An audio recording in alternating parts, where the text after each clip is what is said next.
I think it's bold to say that I heard from the Lord, but let me give you an explanation to why I believe it is so. It's the most weird but most logical thing you might hear about this kind of claims. So I have started reading the Bible since last year, January 1st. And I have picked up the Geneva Bible, 1560. But I'm no native English speaker. So that English there, a headache, to say the least. I have read only until chapter 20 because I had to wrap up my book, because I was writing that as well since last year, January 1st. I felt in my spirit a pressure, like since the beginning of this year, 2025. I was saying on and on, I don't know if there's time, I don't know if I got time to finish up the book. Even in casual conversations, people were making plans, my friends were making plans, I was making plans. I was just ending up with the phrase, I don't know if there's enough time, And one evening I was praying and kind of crying, not kind of, abundantly. I was really saddened by the fact that there are a lot of people who are hurt by the church, by some Christians, by life, and they are confused, as I was. And I hope, and I prayed, and I'm still praying that God will reach out to them. I cannot be above them. The Lord somehow had mercy and patience with me, so I pray the Lord to consider them as He considered me, to reach out to them as He reached out to me. I was also wondering, Lord, do you know me? Remember me? I hope you remember me as you remember the thief on the cross. Do you know me? Because He has that moment when He says, "Depart me, I never knew you." In my context, mostly I research, I learn.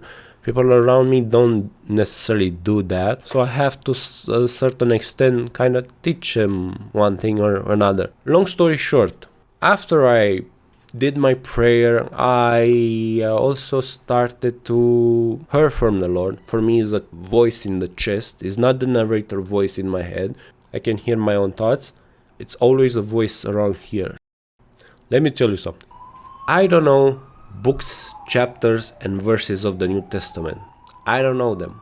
I know stories in the New Testament. I know the adulterous woman, but I don't know where to identify that. I don't know it by memory. I know it because when I was a child, I was a Christian, and I became an atheist, then I became once again a Christian. And I know of the stories. I know even that God so loved the world that He gave His only Son, so none will perish, something like that. I know about this verse. I don't know where to find it by memory. I haven't opened the New Testament at all. Since last year until the present time, I read only until Elijah chapter 20. So I know nothing about the New Testament. I know stories, I know the gospel, I don't know where to identify them. Christ washed the apostles' feet. I don't know in which book of the New Testament, in which chapter, in which verse is that written. I know we are saved by grace and through faith, so no one can boast. But I don't know which book and which chapter and which verse is that in. I know about the 30 silvers. I know the stories. On and on. There are plenty examples I can give you. But regardless, so this is the most peculiar and interesting and intriguing thing that could ever happen to someone if they claim they heard from God, because all I've heard were verses. I've heard only verses. The most peculiar thing happened. So first time after I prayed, I'd asked the Lord, is Brother Joshua right? Is his testimony right? Mind you, I didn't even pray. I just asked, Lord, is this right? Is he speaking the truth? Are you coming? I was just, I didn't even pray that. I was just asking that, God, is He really saying the truth? I mean, how can we know? And it hit me with a voice in my chest with just Matthew 28:3. I don't know what that was, because again, I don't know how many chapters are in Matthew, I don't know how many chapters are in John, I don't know how many chapters are in Corinthians, and so on and so forth. I don't know how many verses each chapter has. I don't know if whatever. So it hit me with regarding Joshua, Matthew 28:3. Seems like the 28th one is the last one, and this one draw my attention.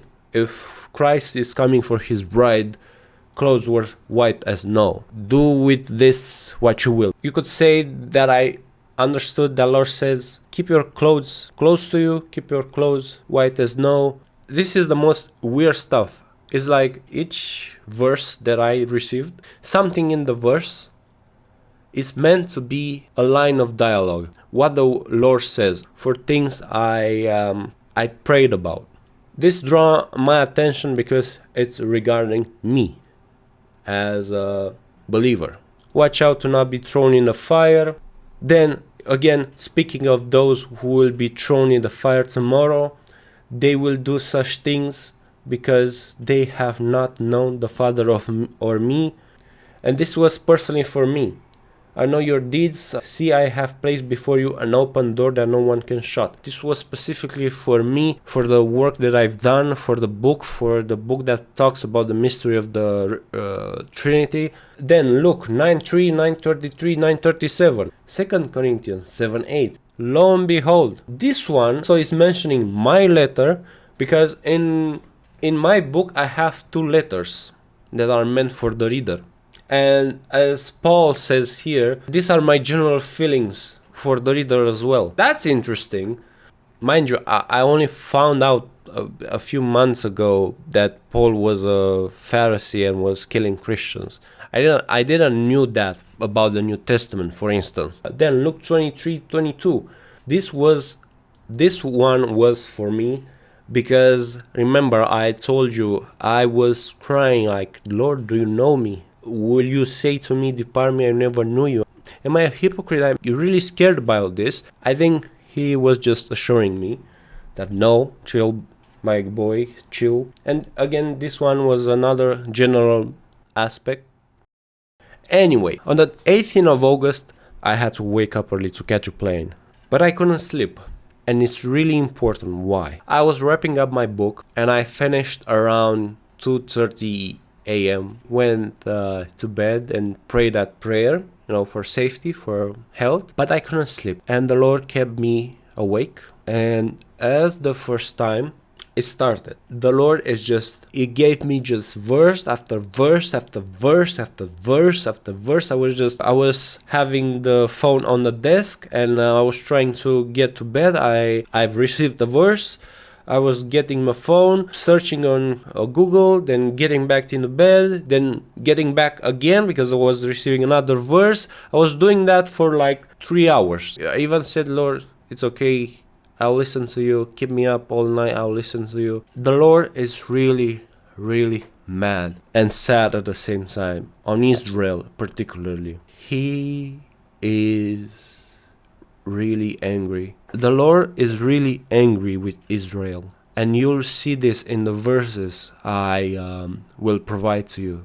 Here are the verses. Therefore, you prostitute, hear the word of the Lord. I didn't hear Ezekiel 16:35-41. I didn't hear this. I only heard Ezekiel 16:35. That's the only thing I heard. I felt also compelled to add this as well. Besides this, you will see all these verses in the description down below to read for yourself. So don't worry about this. Don't stress that you had to pause and try to read and all of that. If you did, good. We'll see them anyway. Then I heard Revelation 6:8. Then Revelation 4:8. Then Revelation 8:9. And a pale horse, death, Hades. Then Mark 7:31. A lot of marks. I don't know, this grabbed my attention. Christ just leaving some place. Back then when I was receiving the verses, I was understanding that he left an area. Then Mark 8:31, Mark 16:8, John 4:21, Exodus 21:16, Jeremiah 21:3-7. This one also I've only heard 4, but I wanted to include the context as well. I felt compelled again to include the context. Again, Ezekiel 16:3, and this is what the sovereign Lord says to Jerusalem: your ancestry and birth were in the land of Canaanites. Your father was an Amorite, and your mother a Hittite. Matthew 31:32. This was a general warning, I felt. Luke 1:21. Luke 3:21, Revelation 5:9, Revelation 5:10. They were separate and one after another. Revelation 7:9, Revelation 10:11, Revelation 12:6, Mark 12:11, Matthew 5:17, Matthew 5:7, Matthew 7:17, Revelation 4:8, again Revelation 18:4, Revelation 6:8, Revelation 8:8, Matthew 21:22, Revelation 18:10, Revelation 18:20, Revelation 5:9, Revelation 21, Matthew 17:18, Matthew 21:17, and then a few days ago, Leviticus 12. So this is the thing. I don't know what to make of this. For me, it was impressive to hear the voice on the chest. It was heavy. I have thought about something for quite a while. As far as I understand, I'm not particularly educated about this. I understand that in the Bible it says at the end times many will hate Israel, but it never mentions if it's unjustified hate. Do with this what you will. Do with this what you will. I just wanted to point out, because I'm also, even though I'm a Christian, I am really skeptical when people say, well, I hear it from the Lord. Also those videos when they start with, I pray that this video find you when you need it the most. I don't like these people. I don't like them. I think it's really cringe. So now I'm doing the cringe. Part of me is amazed and also a bit uncertain. For most of my life, in the last few years, I thought I will just be a really good pro mix master engineer, which I am at the moment. And I thought I would do music, and who knows what artists I will encounter and preach the gospel, help them make bangers with the mix mastering skills that I have for the song. And I thought somehow maybe this would be the thing, but apparently not. I have to write a book, and I didn't know I was writing a book. And then this, I might be new at the faith, but I'm not gullible. I am skeptical, rational. I don't just believe things blindly. I have questions. People say when you hear these things, go pray to the Lord, and I did that on my own.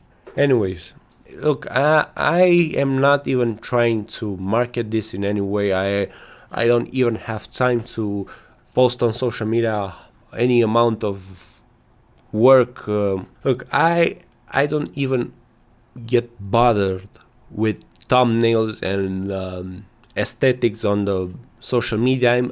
I know if what I have to present to you, it's from the Lord, it would just be popular on its own. Don't need to have what thumbnail and whatever presence on social media and stuff like that. I don't have time. I cannot be bothered with that. I hate that stuff a lot. But I'm doing this just, I have some things to say. I think they are important. I think they're from the Lord, and therefore I am presenting them to you. Other than that, I cannot be bothered. I hate the social media stuff. I really hate it. So, do with this again what you will. See you.